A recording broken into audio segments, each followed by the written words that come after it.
देखिए, उनका ये कहना है कि उनका सक्सेसफुल करियर छोड़ के कहा सक्सेसफुल करियर, कोच में सक्सेसफुल करियर है ही नहीं। गली गली में फुटबॉल खेलते हैं, आप लोग भी खेलते हैं ना, खेला। आप सुनील छेत्री बन गया और बाइचुंग भूटिया बन गया। इमाइबेल सिंह हिंदी खंबीदब यावरमगदी इचाना अइना दुम ताक्सरक्तोइनि हाइतारे आई हाइजरक्के हाइतारे माना खुमियो पाउखुमदो मागी हस्बैंड क्याम सोंगमने दुगो नुपा ओइबसिंगदा क्याम नुंगाइतो फाउरमने हाइ याम थिना नुंगाइते हाइतारे मतमदना माना नाउनो फाउगलकपा कानदना माइ नुपासे पूरा सपोर्टर नि हाइ अदुगी वीडियो मतेक्तसु उहानजगे ma'am. But you've won a gold at the Asian Games. How did you do it? It's a passion. Yeah. Of course, my husband is always supporting me. And before the marriage, it was all, we are already commit, you know. That he'll allow you to box. Yes. That was the condition. Yeah. And that's amazing that you've supported it the way you. शादी किया, मेरा earning से सब कुछ मिल गया, 1 रुपया भी नहीं कमाया।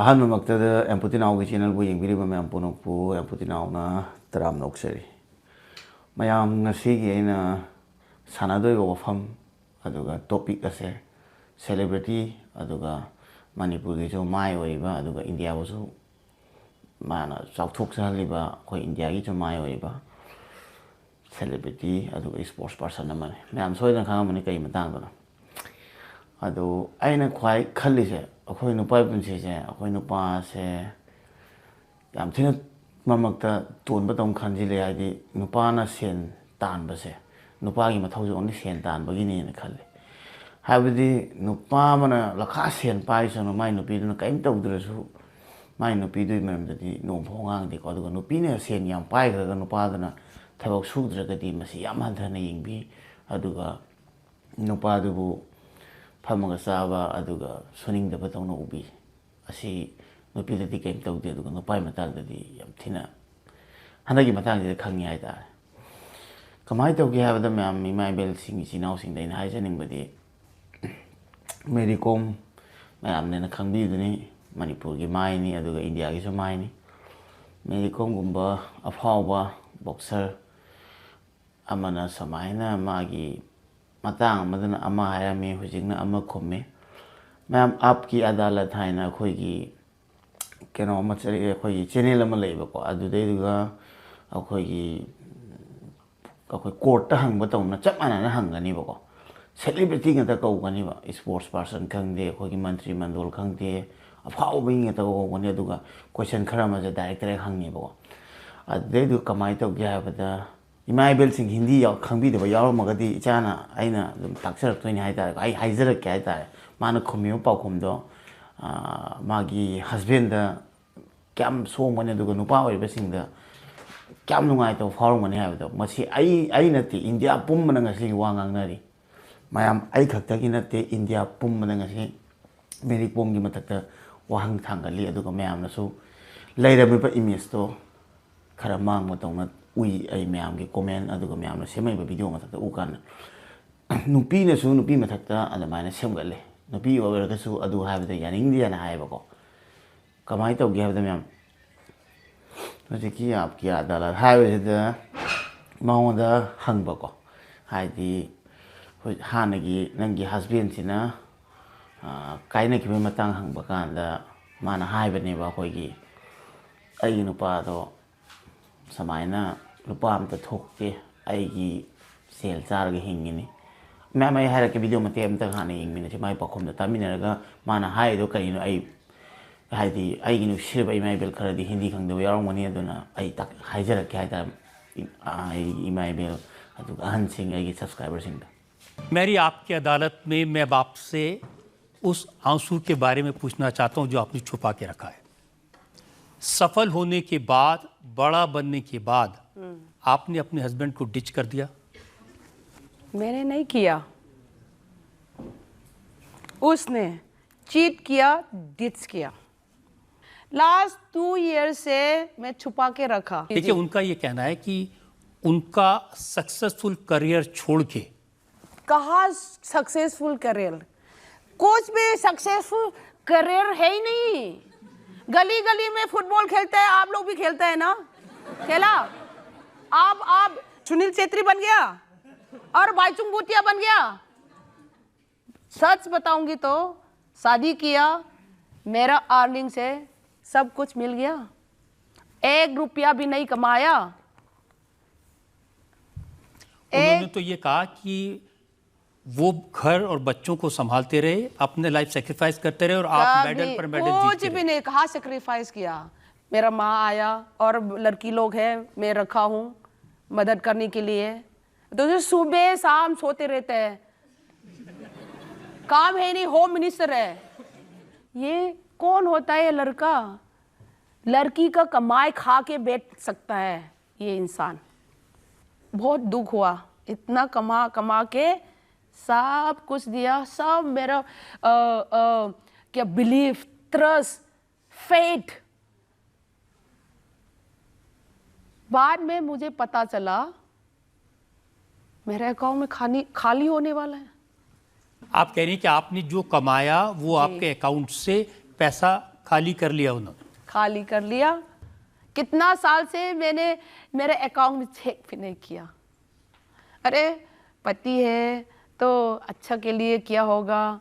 इलेक्शन, एमएलए मणिपुर में एमएलए इलेक्शन फाइट करना है। देखिए, 5-6 करोड़ मैंने अकाउंट में दे दिया, सपोर्ट कर लिया।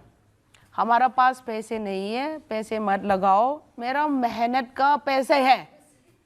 I was trying to control him. I don't want to give that much money also. But मुझे क्या करूं?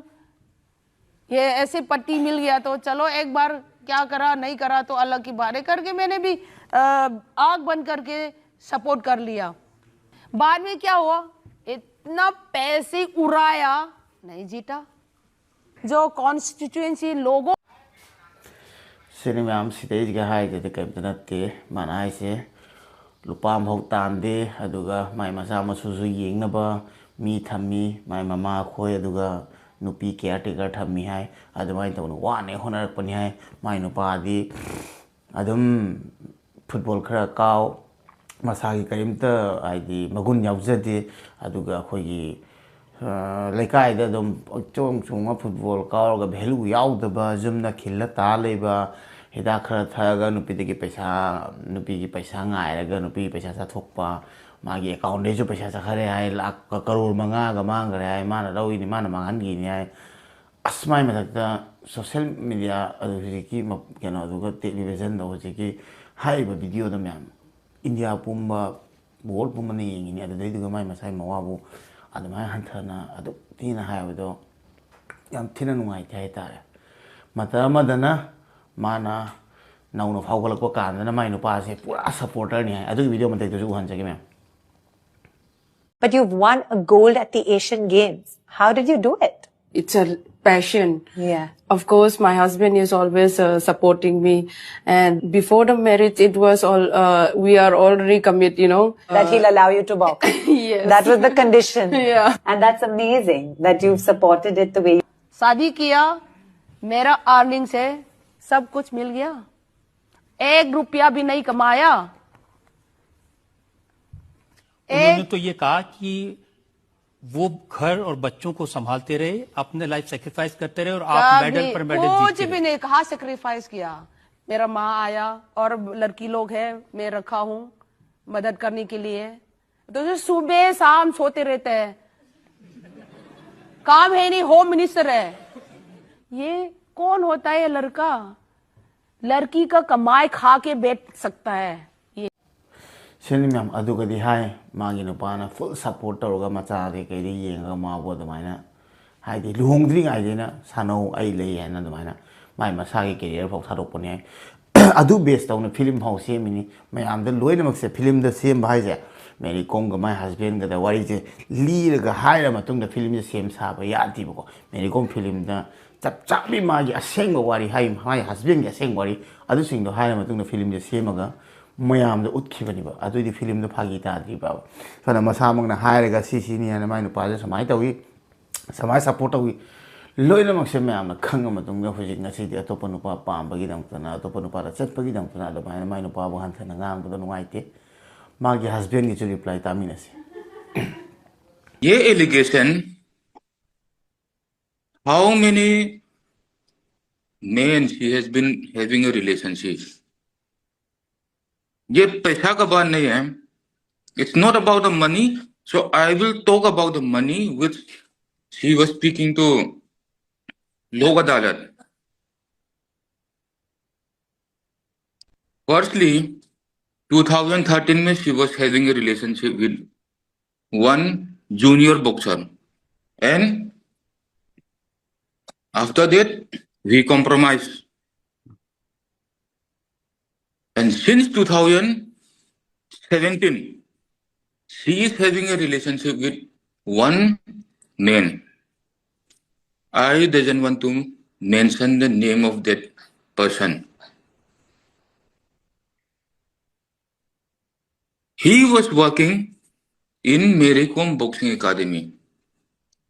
और relationship I send you the message. You look at WhatsApp का message मेरे पास है proof है.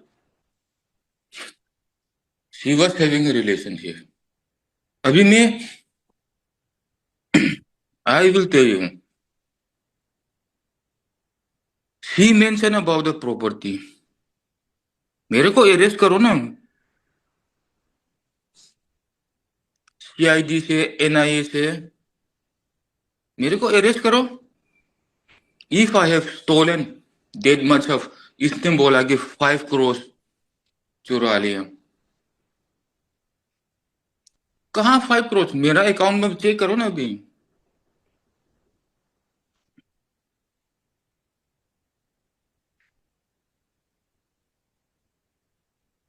18 years of marriage.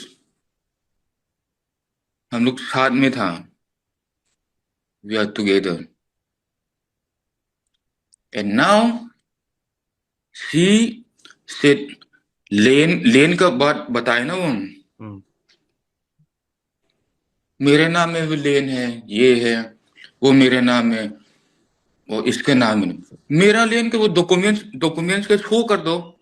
मैं ताबीदुनी हाबदी मागी अकाउंट चेक तौबीरो हाय अदुगा सीबीआई दे कई लोयन पानबीरो हाय अदुगा मा मसामुसु दिल्ली दे माना हुजिक लेइबा रूम मसा दो मोय भाड़ा दौरा लेइदो अदुसु उबदु दम खंगी माय फाइनेंशियली करी वरमगनी अदुगा मिगी मोंग मता उबदा खंगी अदुगा सिदेसु दम माना हाय मा हाना माय हस्बैंड लेना थादन क्या दना नुपामसा म कोइ नै हाय अदुजु तुमिना लोइसिना गरे अदुगा मोय बॉक्सिंग गी सानाबा होय जूनियर अमगसु मुसिनर मी हाय माय मसाई एफआईआर क्याम लै माय नुपाना ngasi फाउ पुथोकते को अदुगा होय आइना हायदि अखोइनि वखन मानरक्तरे अदुना आइसु इसागी लाइफ तोंगाने हिंगनिंगी हायगा चखरगा अतोपगा जुम पानबदा अखोइन हायबगे दे कैंद राइट लेतियन खल्ली मोय मसे मसाई पर्सनल वाइनी फैमिली वाइनी हायता अदुना तबिदा फम्मगा जुगथा वाथी ngangi पैसा लोइ लोइसिल्ले करीम काना बनते आइगी पैसा ना मांगसे हिंगिनी